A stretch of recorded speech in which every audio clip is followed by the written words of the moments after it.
Merhaba dostlar, selamlar, saygılar. Kanala ve videoya hoş geldiniz. Yeni ana kucaklarını yaptım. Şimdi bu ana kucaklarını sorabilirsiniz. Neden kat kat kapalı değil de bu şekilde üstü açık yaptın diye. Burayı geniş yaptım mesela.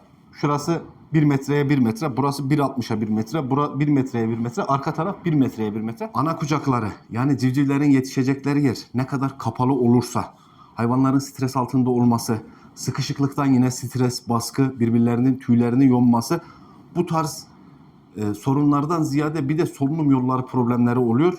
Neden diyecek olursunuz? Buranın üstü kapalı olursa, komple bir hazne içerisinde bir hafta bile kalsa yaptığı pisliğin kokusunu çekecek. Asit kokusu, pislik, bakteri, mikrop, bu şekilde her şeyi ne yapacak?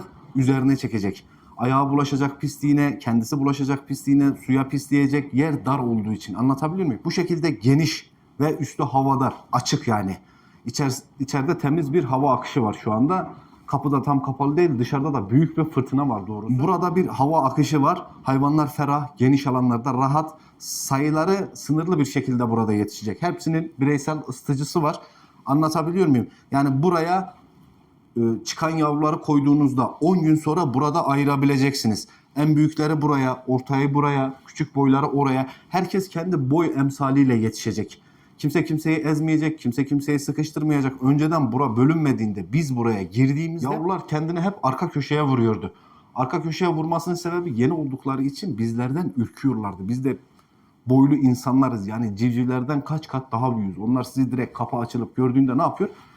İlk zamanlar köşelere kaçıyor ve de bu birilerine zarar vermesine sebep oluyor. Ayaklara aksayanlar oluyor. Genelde küçük yavrular, hatta dişiler genelde biraz daha erkeklerden cüssesiz doğarlar. Onlar hep ezilip telef oluyor. Bu şekilde daha rahat ve daha ferah bir alanda, aynı zamanda havadar bir alanda. Şu anda hava çok soğuk. Ağzımdan da buğu çıkıyor. Ben lambaları denemek için yaktım. Burayı komple videoda göreceksiniz. Hepsini kendim yaptım ve ben bu tarz işleri çok seviyorum. Bunların tellere bağlı olma amacı ise, başında söyleyeyim videoyu, yavrular cüsse kazandıkça, boy kazandıkça tellerin yardımıyla ısıtıcıları yavrulardan yukarıya kaldırmak. İlk başta bu kadar mesafe yeterli. 30 santim olması çok iyi oluyor. Yeni doğan yavrular daha küçük olacak. Hatta buraya kalın güzel de bir altlık sereceğim ki yavrular rahat etsinler. Hem ışığa yakın olacaklar. Alttan soğuk çekmemeleri için altlık olacak. Kalın bir altlık olacak burada, 5 santim. Yavrular biraz daha ısıya yaklaşacaklar. Altlığı da lamba ısıttığı için hem yerden hem üstten soğuk çekmemiş olacak. Ama tavsiyem, tecrübelerim, söylemek istediğim tek bir şey var. Bir alanda, büyük bir alanda toplu bir şekilde yavru bakmayın. Bakacaksanız eğer. Bu şekilde böleceksiniz. Büyükleri zamanla 1 aylık olana kadar burada kalıyorlar ya. Her 5 günde bir yavruları yer değiştireceksiniz. En büyükler burada kalacaksa ortalar burada kalacak. En küçükleri buraya seçeceksiniz. Hatta elinizden geliyorsa en küçüklere, geri kalanlara yani daha iyi bir bakım tarifesi uygulayarak büyüklere de yetiştirmeye çalışacaksınız onları. İlerleyen dönemde tekrar ezilmeler olmasın diye. Bu şekilde güzel bir alan yaptım. Umarım video hoşunuza gider. Hepsini dediğim gibi kendim yaptım. Termostatlı kontrol panellerimiz var orada. Otomatikman lambalar devre dışı kalıyor. Isı düştüğünde lambalar aktive oluyor. Şimdi burayı kapatıyorum. 2 gün sonra da zaten kuluçka makinesini açacağım. Bütün bilgileri de orada size sağlıklı bir şekilde sunmaya çalışacağım. Şimdiden iyi seyirler dilerim. Bundan sonraki videoları dikkatli dinleyin. Çünkü bundan sonra her şey daha farklı.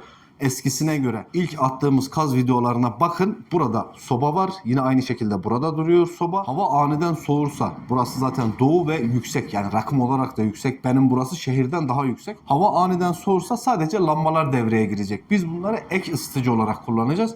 Sobamız burada ama eski videolara dediğim gibi bakın.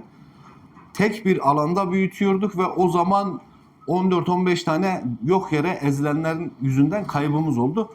Bu şekilde hiçbir şekilde zayiat vermeyeceğiz. Burası da 70 yavruluk. 70-80 yavru burada rahatlıkla büyüyebilir. Ben burada 120 yavru bakıyorum. Bu sefer her ay 80'de tutacağım kotamı, tamam mı? Her ay 80 tane yavru getirip dökeceğiz buraya. 80 yavru 80 yavru 4 ay çalışacağız bu şekilde. Kendi çıkımlarımızla da beraber umuyorum ki inşallah 400'ün üzerine çıkacağız bu yıl.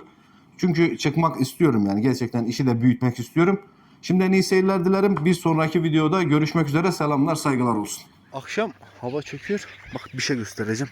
İşte tecrübe nedir? Şurada duran dişi kaz var ya. Bakın yuva yapıyor. O sıkışmış, yumurtlayacak. Başında da erkek duruyor. Mesela bunları görmek çok iyi. Bu hareketlere bakın, yuva yapıyor. Görüyor musunuz? Buraya yuva yapıyor. Bu hemen ne yapacak şimdi? Sıkışmış diye yumurtlayacak. Biz ne yapacağız? İlk önce yavruları toplayacağız. Yavrular ahırın arka tarafında kalıyor. Ön tarafında anaçlar kalıyor. Hemen onu folluğa yumurtlamasını sağlayacağız ki bu şekilde sağa sola yumurtlamasınlar. Şimdi bakalım, inşallah yumurtlamamıştır. Çünkü oraya yuva yaptı. Eğer orayı bir tutarsa bundan sonra her zaman oraya yumurtlamak isteyecek. Bu tarafa gidin. Bahçeden gidin. Dişi de kaldıralım. Bakalım şimdi. Hadi kızım kalk. Bak sancısı başlamış, görüyor musunuz? Sancısı tutmuş hayvanı. Kızım yumurtladın mı? Bakın doğum anını da göstereyim.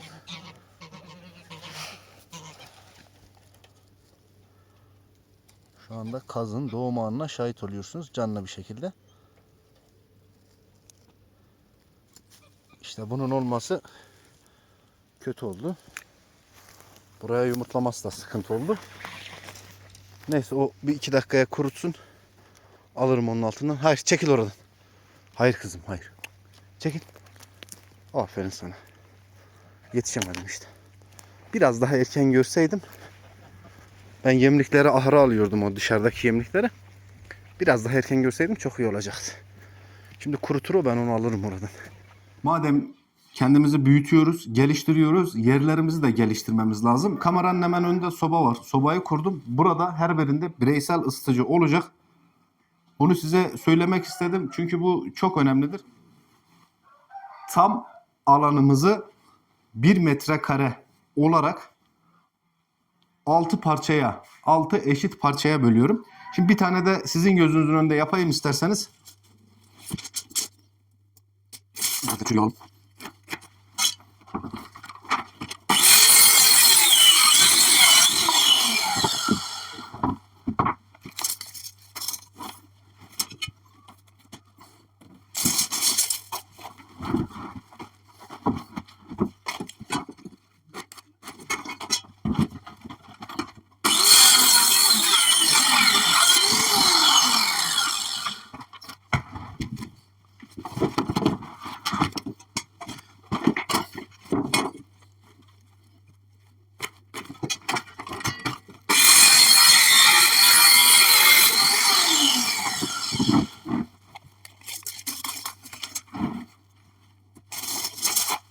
Bir tane kestiğinizde eşini kesmeniz yeterli zaten.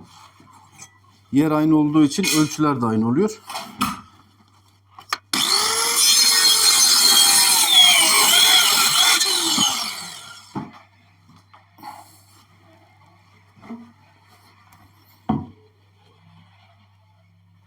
Önemli olan karışmamalarını sağlamak. Mesela birbirlerini ezmesinler, karışmasınlar. Başka bir şey yok. Altlarına böyle tahta koyuyoruz. Tamam mı? Yerden yüksek olması lazım. Bu 5'e 5'leri papuç olarak kullanıyoruz. Yerden alakası kesiliyor. Yerden alaka kesildiği için tahta çürümeyecek. Şimdi bakın. Bunu çıkardığınızda sadece 5'e 5 papuç görevi görüyor. Anlatabiliyor muyum? Kesinlikle tahta yere temas etmiyor. Nem, rutubet çekmiyor. Pislik tahtaya bulaşmıyor.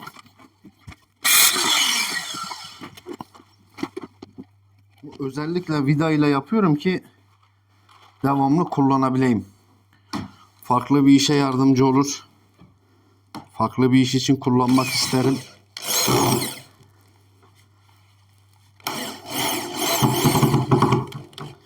Vida çok iyidir. Ben şimdiye kadar mesela ilk zamanlarda vida alıyordum buraya ama şimdi almıyorum. Bunların hepsi eski vidalar. Hem sök takı basit. Hem de uzun süre kullanabilirsiniz. Yani söküp takıp devamlı bir şekilde. Şimdi bakın bu tahtayı çıkarınca tak 5'e 5'e oturdu ve ne oldu? Sabit oldu. Anlatabiliyor muyum?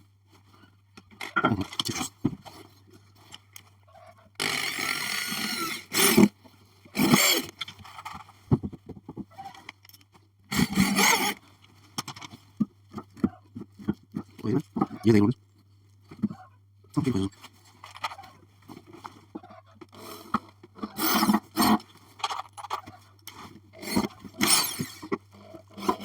Ben şimdi bir diğer bölmeyi de yapayım.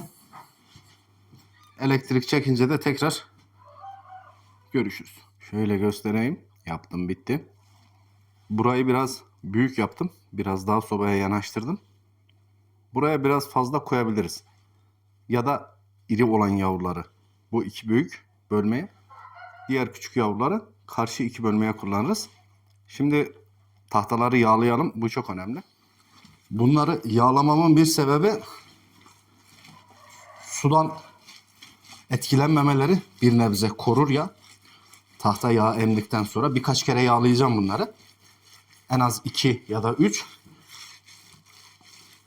Hem uzun ömürlü olacaklar. Burayı bozduğumuzda tahtalara zarar vermeden, şimdi bunları sabitleştireceğiz ama bir vidayla, tamam mı? O vidayı söktüğümüzde Lego gibi dağılacak hepsi.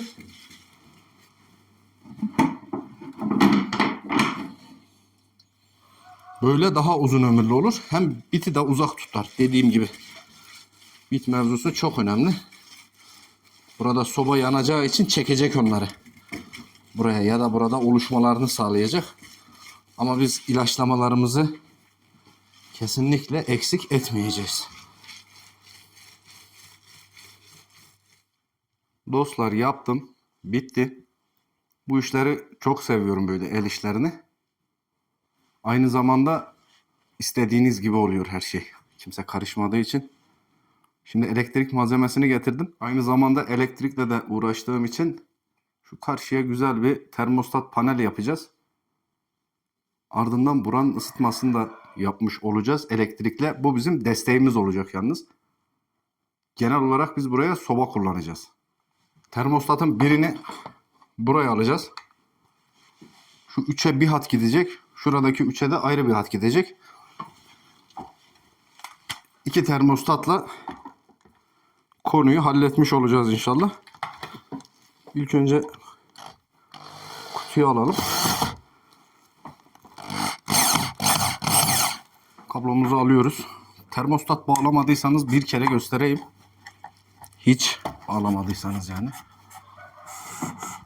Kablo buradan geliyor. Bir yerinden açıyorsunuz kabloyu.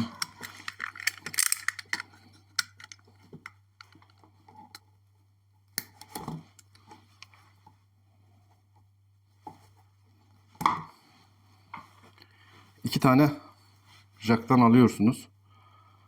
İsmini de pek bilmiyorum ama affedin beni.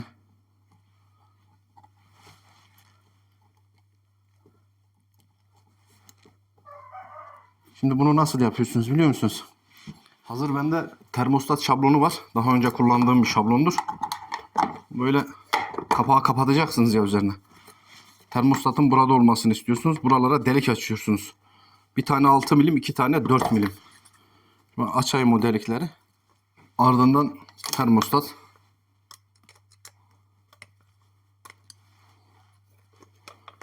Şöyle alıyorsunuz. Yanlış yaptım, ben de şaşırdım. Kapattığınızda bitiyor. Bu kadar.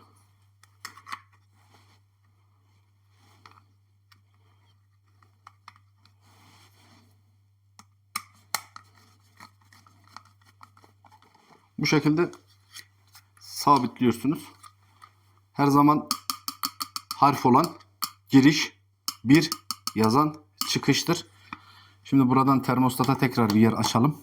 Bu işleri çok seviyorum çünkü kendim yapmayı özellikle çok seviyorum. Bu şekilde böyle dönlere dönlere, termostatın teline zarar vermeyin. Kesinlikle dikkat edin buna. Açık olan teline tabii ki. Ardından şöyle çekip Mesela şöyle burada mı kalacak? Burada kalsın. Tamam mı? Dediğim gibi P giriş bir çıkıştır. Çıkışa birini, girişe diğerini bağlıyorsunuz. Hop. Ne olmuş oldu? Bu şekilde bitmiş oldu. Aslında önemli olan da kendimizi geliştirmek. İyi bir şekilde, doğru bir şekilde. Bunu da bu şekilde uzatıp duyuları bağlayacağız. Duyuların bağlantısını yapacağız. Termostatı bağladık. Sırada doğru bir kablo ölçüsü almada. Burada yukarıda bir antikromumuz olacak. Bizim alacağımız ölçü zaman zaman bunlar yukarı kalkacağı için biraz daha pay bırakalım. Başımız ağrımasın değil mi? En azından işimizi doğru yapalım. İlk zamanlarda yakın olması lazım. Olay bu. Evet. Bir tane de buradan antikronunu alacağız bu şekilde. Tamam mı?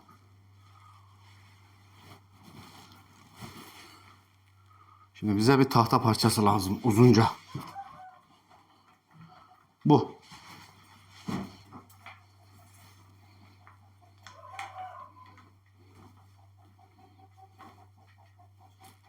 Evet. Tam göbeğine, hepsinin tam göbeğine, merkeze gelmesi lazım. Bunu bu antikronlar yardımıyla istediğimiz zaman böyle kaldırabiliriz. Civcivler boy attıkça bu. Son ampul burada. Bunların hepsi sabitlenecek. Böyle kalmayacak. Bunun amacı civcivler boy attıkça yukarıya kaldırmak. Anlatabiliyor muyum? İster istemez hatırlarsanız küçük kümeste de baktığımızda şimdi buraya bir duy, bir ampul geldiğinde burada olacak. Bu mesafede. Civcivler 3-5 günlük oldukça boy atmaya başlayacaklar.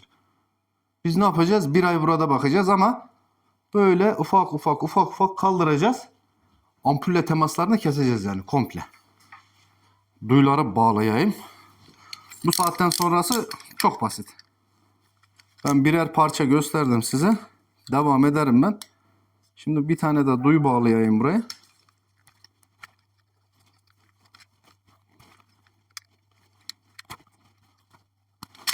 Bak şimdi abi.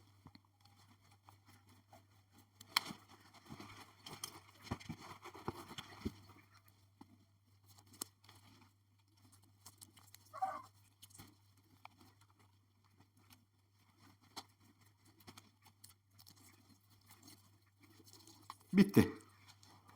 Net olarak bu. Bence çok güzel oldu. En azından ekstra bir masrafımız yok. Kimseye bir ödeme yapmıyoruz. Ve bu şekilde hem uyguna hem de kendimiz yapıp becerilerimizi geliştirmiş olduk.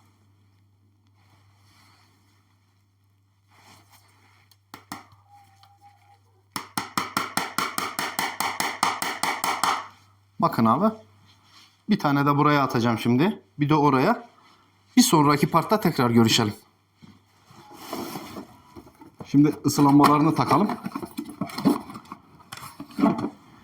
Şöyle güzel bir deneme yapalım değil mi?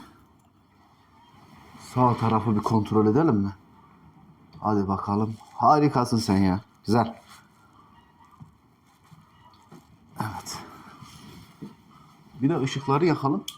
Evet, ışıklar da yanıyor.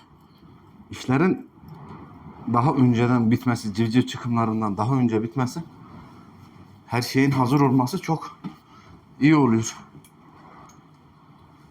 Evet, çok güzel. Gördünüz mü? Ölçümlerimizi alacağız. İlk yere lambaların yakınlığı 30 santim olacak. Bu çok basit. Yavruları aldığımızda, buraya koyduğumuzda onları halledeceğiz. Ama şimdiden hazır olması, lambalar da güzel ısıtıyor zaten. Burayı da bir yakalım bakalım, toplu yanıyorlar mı?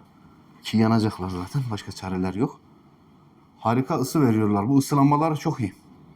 Fazla yaklaştırmayacaksınız. Her bir ısı lambasının altına da 10 tane civciv koymanız yeterli. Böyle yuvarlak çizip oturduklarında 10 tane olması iyi oluyor. Hepsi güzel bir şekilde ısıtıyor ya.